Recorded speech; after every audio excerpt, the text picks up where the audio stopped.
Bom, minha gente, meu nome é Fernando Diniz e eu estou aqui no canal Potência Rubro-Negra para falar aí sobre Bolívar 2, Flamengo 1 pela Libertadores. Bom, assim, era um jogo que aconteceu mais ou menos o que se esperava, tá? Onde o Bolívar foi superior tecnicamente ao Flamengo, tá? Mas muito graças aos 3.600 metros de altitude e graças também ao Flamengo, que eu acho que pesou um pouco a mão, tá? Na hora de poupar os jogadores, ok?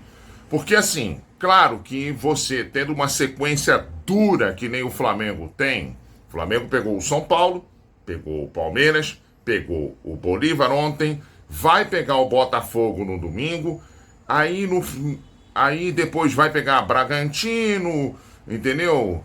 Então é uma sequência meio complicadinha a do Flamengo aí, envolvendo Brasileirão, envolvendo Libertadores, tá? E aí você tem que poupar jogadores sim, para poder ter o elenco inteiro lá para a Copa América, entendeu? Lá para final do ano. Mas eu acho que o Flamengo pesou demais a mão na hora de poupar jogadores, ok? Ah, o jogador tal tem uma má formação das hemácias, que é o Alan. Tudo bem, você poupa ele para não correr risco dele estourar depois desse jogo, né? Mas, por exemplo, Pedro. Pedro é o único centroavante que o Flamengo tem na fase de grupos da Libertadores, porque o Carlinhos não pode ser usado, tá? O Carlinhos foi contratado depois do período de inscrições. Então eu acho, se eu fosse a comissão médica do Flamengo, eu levaria o Pedro para jogar pelo menos 45 minutos. E ontem, o Bruno Henrique claramente foi sacrificado pelo esquema tático do Tite, tá? O Bruno Henrique fez muito bem o papel de centroavante na época do Jorge Jesus, mas ele saía muito da área, tá? E ontem ele ficou muito mais parado ali entre os zagueiros do Bolívar e isso não foi muito bom pro futebol dele não, tá? E também quando ele recebia a bola, muitas vezes, era bola esticada, era lançamento para ele. E lançamento na altitude vira chute de futebol americano, né? De tanto que a bola vai rápido, né? Mas enfim, o jogo praticamente começou 1-0, né? Porque com 1 minuto e meio veio um cruzamento da direita e aí o Chico da Costa, o brasileiro, que aliás jogou muito bem, diga-se de passagem, apareceu dentro da área do Flamengo e cabeceou e fez 1-0. Na verdade, o jogo praticamente começou 1-1, né? Porque o Flamengo investiu pela esquerda aos 5 minutos, né? Aí o Vinha tocou pro Gerson e o Gerson deu um passe muito legal pro próprio Vinha e o Vinha deu uma certa sorte, né? Da bola bater no zagueiro boliviano e voltar para ele dentro da área e o Vinha fez uma finalização maravilhosa na saída do goleiro para empatar o jogo, né? 1-1. E assim, o Flamengo teve até um comportamento tático muito bom, tá? O Flamengo jogou com 3 zagueiros, uma parte do primeiro tempo, né? O Fabrício Bruno, o Davi Luiz e o Léo Ortiz, né? O Léo Pereira foi poupado do jogo, não esteve em campo, tá? Então, e até porque o Tite queria que o time jogasse aproximado uns dos outros para evitar o desgaste. E isso aconteceu. O Flamengo jogou com um time bem juntinho, tá? E, na verdade, o que aconteceu? Depois dos 30 minutos, o Bolívar dando um sufoco danado no Flamengo, com chutes de fora da área, até o Rossi fez uma grande defesa, por exemplo, a queima-roupa, num chute ali de dentro da área. Aí, o que fez o Tite? O Tite adiantou um pouco o Léo Ortiz para jogar de volante. Eu não sabia dessa característica do Léo Ortiz, tá? O Léo Ortiz tinha jogado de volante na base do Internacional. Se fosse algum zagueiro para jogar de volante, eu teria jogado com o Davi Luiz, tá? Que o Davi Luiz, sim, jogou no Benfica e jogou no Chelsea de volante. Mas o Léo Ortiz também tinha jogado de volante no Internacional. E o Léo Ortiz jogou muito bem de volante ontem, mas muito bem mesmo, tá? Mas o Flamengo tinha um problema grave para resolver: a lateral direita. O Wesley marcou, como sempre marca, aliás, né? Muito mal, mas muito mal mesmo. E nem com esse adiantamento do Léo Ortiz para jogar de volante isso foi resolvido, né? Aí no segundo tempo, o que o Tite fez? Ele tirou o Vitor Hugo, que também não estava lá muito bem, e colocou o Luiz Araújo para tentar ajudar a marcação pelo lado direito. O Luiz Araújo não conseguiu fazer isso, tá? Porque por mais que você tenha pulmão, e o Luiz Araújo tem bastante, né?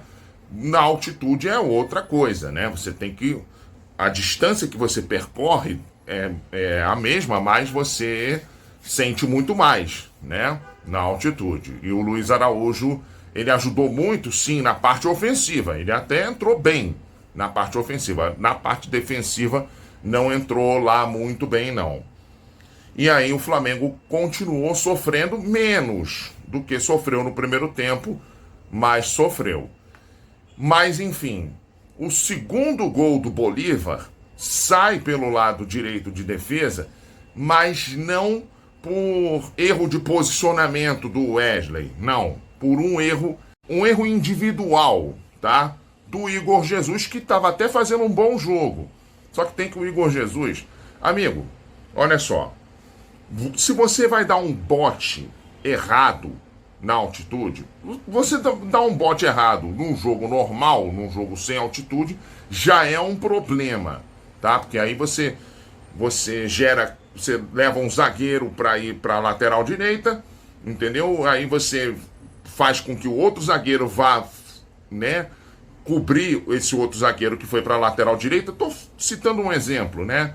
Então aí você gera um monte de posicionamentos errados para tentar cobrir esse bote errado. Só que tem que... O que aconteceu? O nosso querido Igor Jesus deu o bote errado, e aí na altitude é pior ainda, né? Porque esses posicionamentos errados na altitude fazem com que o time corra mais e sinta mais a parte física, né? E aí o Bolívar veio no contra-ataque de 4 contra 3 na altitude, e aí a bola rolada para o Bruno Sávio, o Bruno Sávio bateu cruzado e fez Bolívar 2, Flamengo 1. E esse gol aí teve falha do Rossi também, tá? O Rossi pulou atrasado no gol, mas eu acho que a falha do Rossi foi menor do que a falha do Igor Jesus. O Igor Jesus foi completamente precipitado no lance, tá? Ele poderia e deveria ter ido com muito mais calma nesse lance aí, tá?